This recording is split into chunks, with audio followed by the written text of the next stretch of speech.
Hi guys, welcome back to another Hugh video, and in this video we're going to be replacing the Digitizer on this iPad 2 64GB Wi-Fi and cellular I picked up off eBay for $30. The iPad itself is in rough condition. It's obvious that someone has replaced the display on this before, as the home button isn't straight.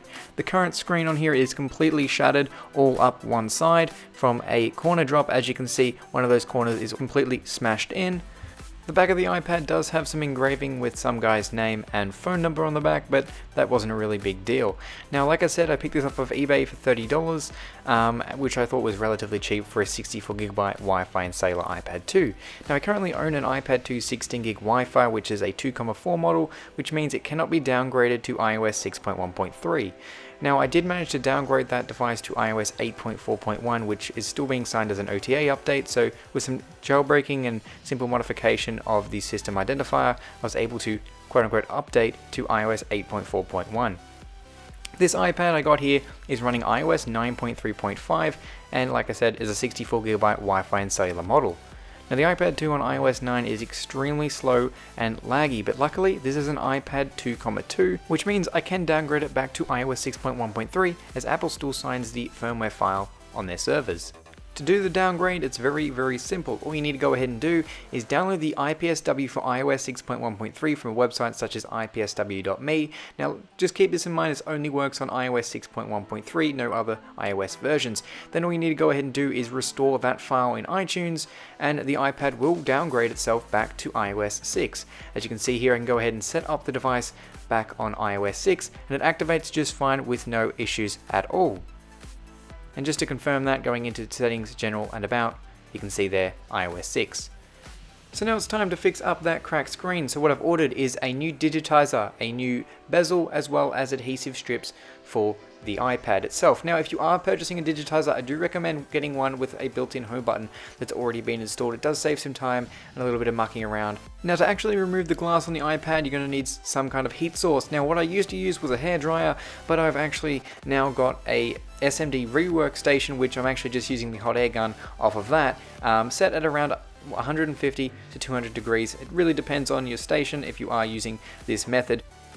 While heating it up, you do not want to get the device too hot because that could result in a screen burn-in. So what I usually do is with this rework station, I just went ahead and put it up against my hand, make sure the heat itself isn't too hot, and then whilst I'm actually trying to remove the display, just touch the glass a little bit just to make sure that it's not too hot to touch and I can't actually put my finger on it. You don't want to heat up the iPad too much, cause any damage to the iPad itself. While doing this, there are some things you need to watch out and avoid. Now, if you have a cellular model like I do, you need to watch out for those antennas up the top of the device. You can rip them and ruin cellular connectivity, as well as the Wi-Fi antenna, which is located to the right of the home button. Once you get the screen up, you'll kind of see what I mean, but you want to make sure that that doesn't get underneath your spudger or whatever you're using to remove the glass, and rip that cable as well. And lastly, the cable for the volume control and power button. Now, that is located right next to the volume control itself, so you want to make sure not to rip that cable.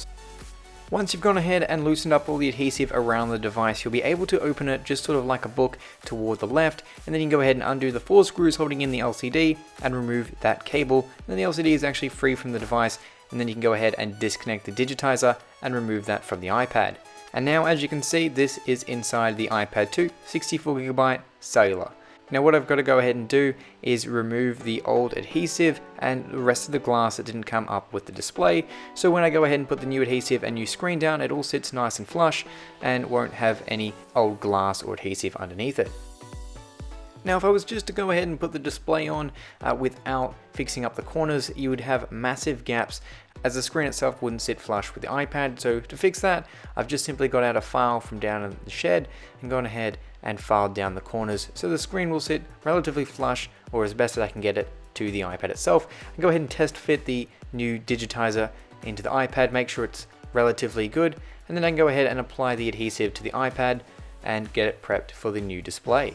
Now, if you brought a display like I did without a home button or camera bracket, you're going to have to transfer those over from the old display. To do that, you just simply remove them and then stick them down onto the new iPad display. Now, what you want to make sure is the home button is nice and straight so it looks like a nice professional job. Now, I actually lost the footage to this as my phone corrupted the file, so pretty much all you need to go ahead and do is put the LCD back in, screw it all back up, and stick down the new digitizer into the iPad. So this is it, the iPad 2 64GB Wi-Fi and cellular I picked up off of eBay for $30 and went ahead and replaced the Digitizer to bring it into relatively nice condition. The iPad 2 was released in 2011 in Wi-Fi and cellular models with 16, 32 or 64GB of storage, an Apple A5 processor, 512MB of RAM, comes in black or white and originally shipped with iOS 4. Now some of you may be wondering why I didn't go ahead and replace the back of this iPad. Now it is quite scratched up, but the reason I didn't do that was because replacement backs for the iPad 2 range from anywhere between $40 to $100, and that wasn't something I wanted to be spending on such an old generation iPad. And on that note, this has been a Hugh Jeffries video. If you like what you saw, hit that subscribe button and consider checking out other videos if you haven't already. Also, follow my social media, link will be in the description. That's all for this video, I'll catch you guys next time.